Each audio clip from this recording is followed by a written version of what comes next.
Good morning, cadets. Yesterday we have started the chapter, The 100 Dresses. We have spoken about the theme of the chapter, which is all about poverty, discrimination, social status.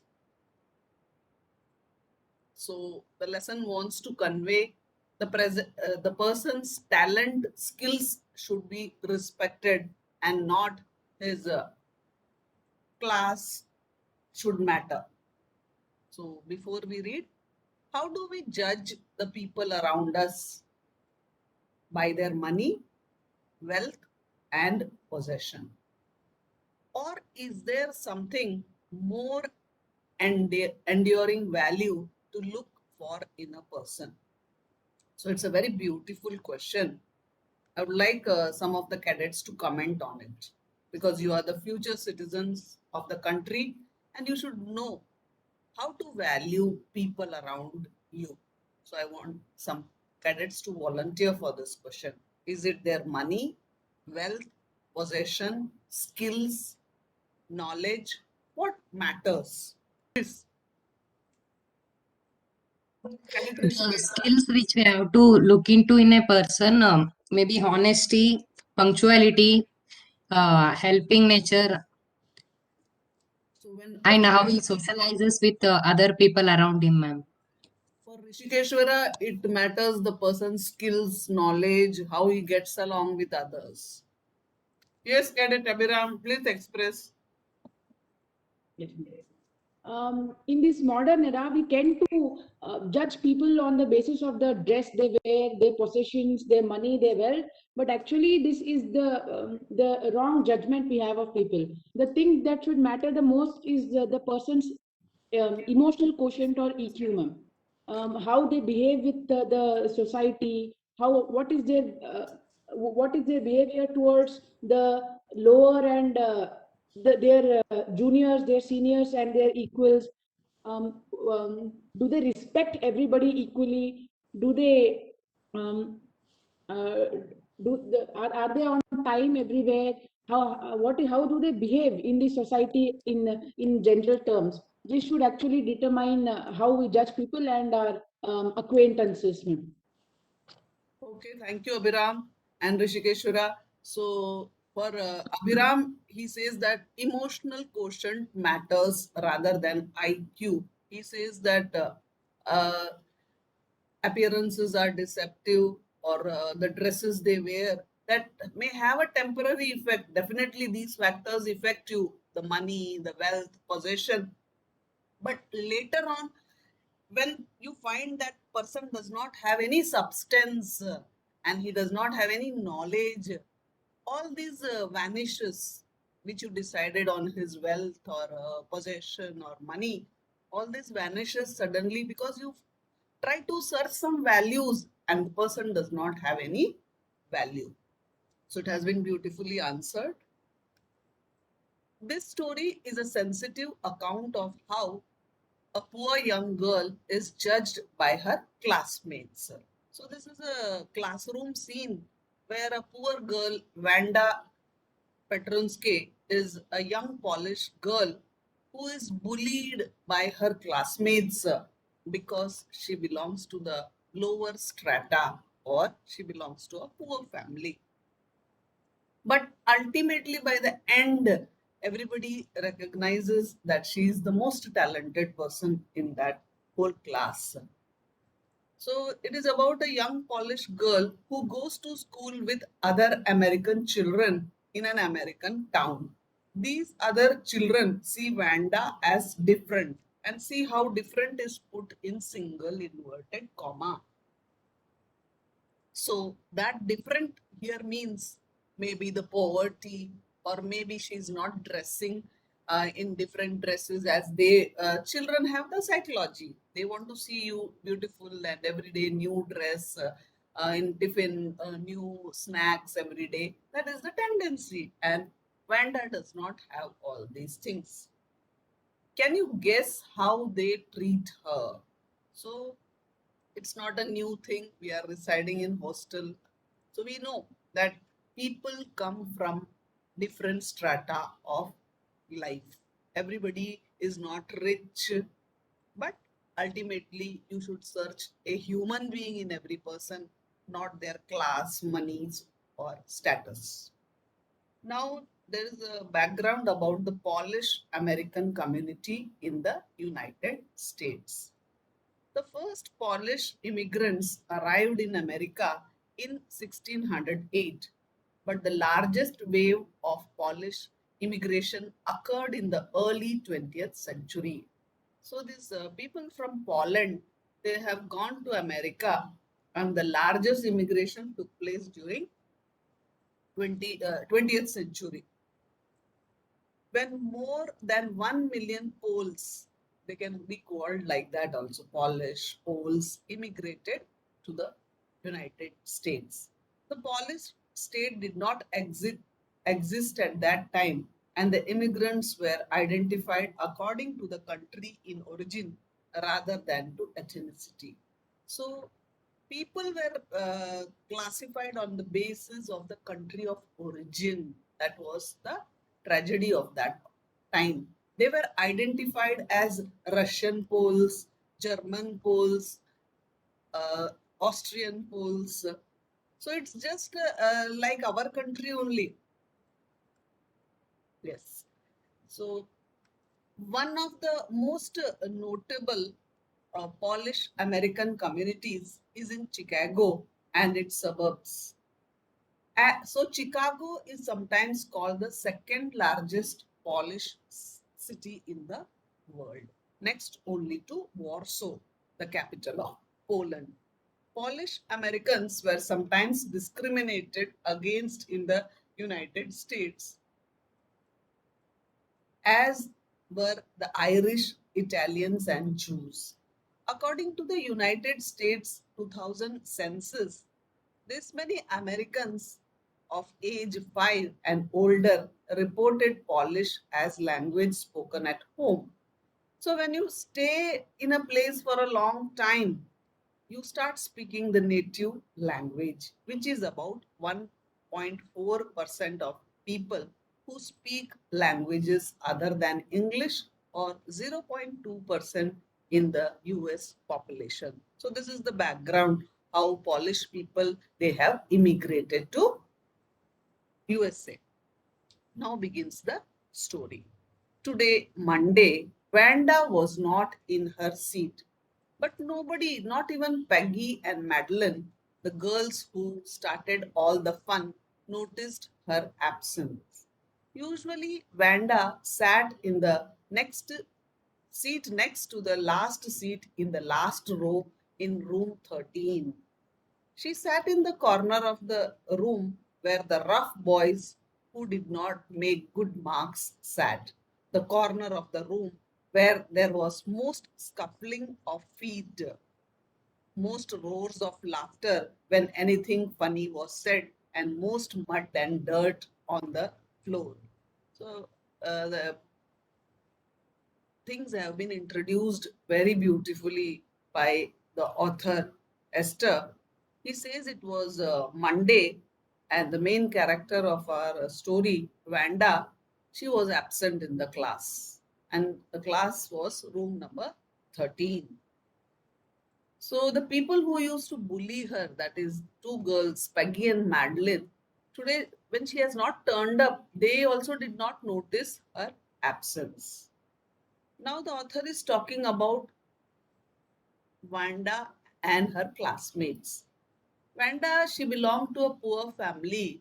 In the class itself, there was a discrimination where the poor children will sit and where the rich children will sit. The poor children, they have been described very beautifully. They are rough. Rough in the sense maybe their language was not polished. Rough in the sense they may not have oiled their hair, body. The smoothness is not there, or where they maybe they are not scoring high. They were all sitting in the corner of the, and what usually happens is that the author says these rough boys, they used to scuffle their feet, dragging movement of the feet.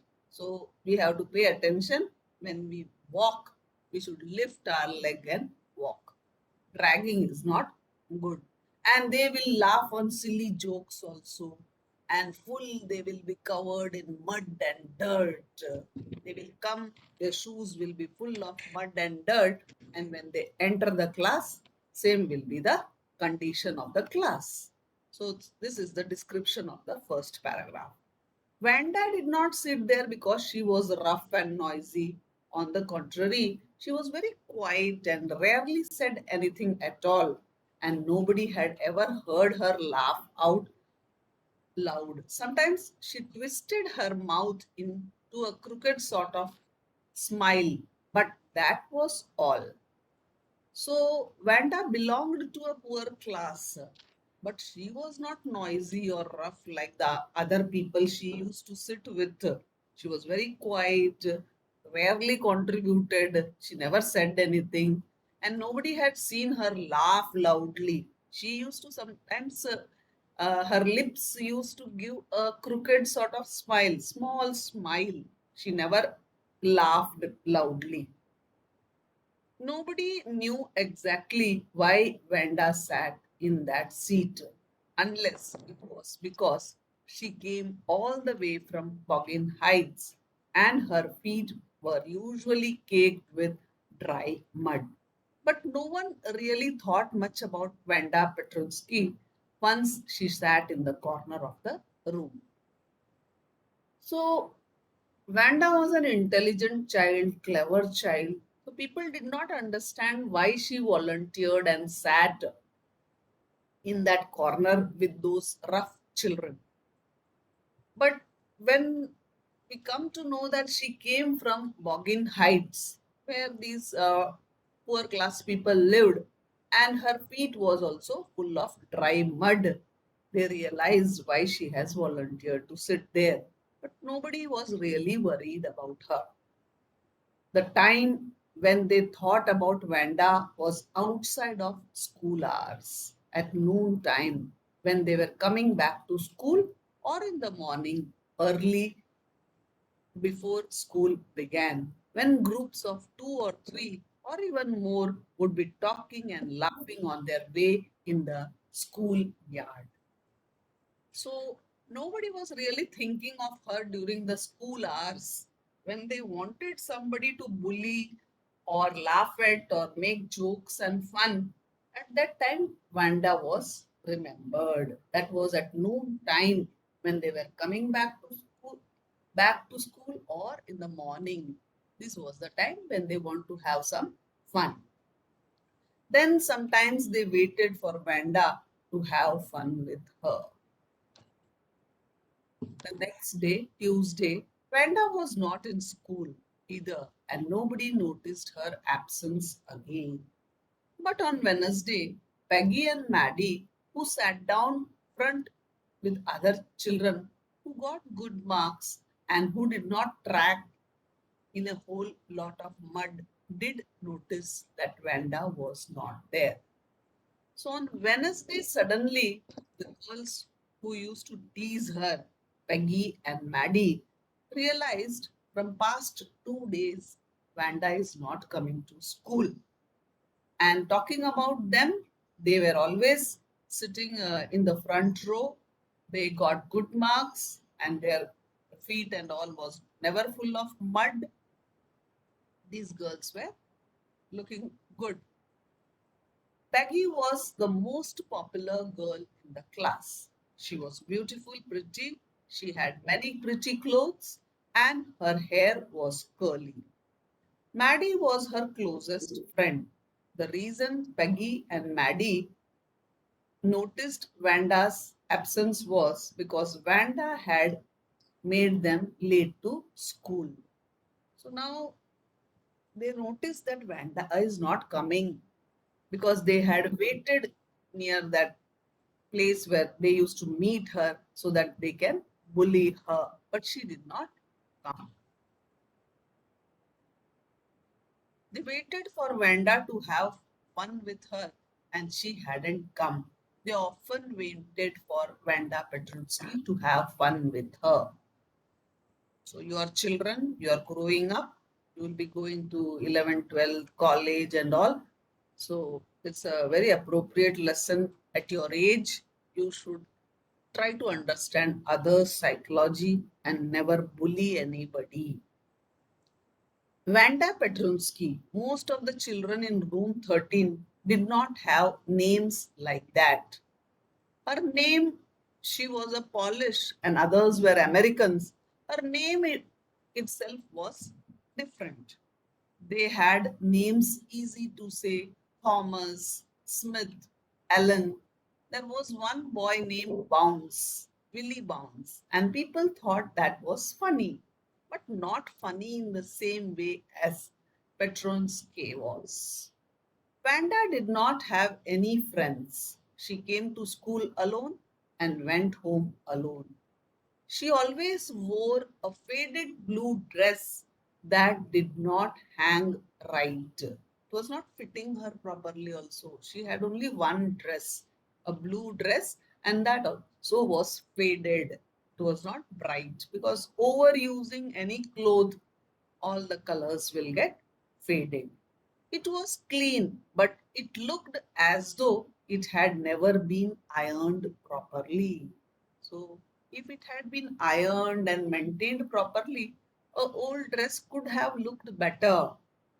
She did not have any friends, but a lot of girls talked to her. So, this line you should understand. It is like our same Anne, that Anne had a lot of people to say hi, hello, laugh, but Anne did not have a true friend. In the same way, many girls talked to her, but they were not her friends. Sometimes they surrounded her in the schoolyard as she stood watching the little girls play hopscotch on the worn hard ground. So, what is hopscotch? A game in which children hop into and over squares marked on the ground. This is a very much Indian game. I too have played it. So definitely you have played it. Hopscotch is just a word in English. Definitely we make squares and then we hop and then come back picking the thing. This game is very popular in India also. Vanda. Peggy would say in most courteous and polite way, as though she was talking to Miss Mason. Vanda, giving one of her friends a snudge and tell, how many dresses do you say you had hanging up in your closet? So this is the way they used to bully her. Just see the picture. Yeah, see, all are dressed well, and poor Vanda, she has that blue frock and she is looking towards the ground, and they are all having fun. 100, Vanda would say. 100, exclaimed all little girls incredulously, and little ones would stop playing hopscotch and listen. And everybody would say, 100 dresses? And still you are wearing, means they will not complete that sentence. Still you are wearing this faded blue frock. You claim to have 100 dresses. That was their question. They did not complete the question. Yay, 100, all lined up, said Vanda. Then her thin lips drew together in silence. What are they like? All silk, I bet, said Peggy. So, what is the material that your dresses are made of? Maybe silk only. Yay, all silk, all colors. Velvet too. So, velvet is a costly material. So, they're asking you have velvet dresses also? Yay, velvet too. 100 dresses. Vanda would repeat stolidly, all lined up in my closet. So she did not show any feelings. But because these girls were teasing her, she was answering. Then they would let her go, and before she would have gone very far, what were they doing? They could not help burst into shrieks and peals of laughter. Because if somebody has 100 dresses, not what you call wear the blue faded dress every day? So that was the question of the girls, and they were bursting into shrieks and peals of laughter before Vanda, and Vanda could hear it.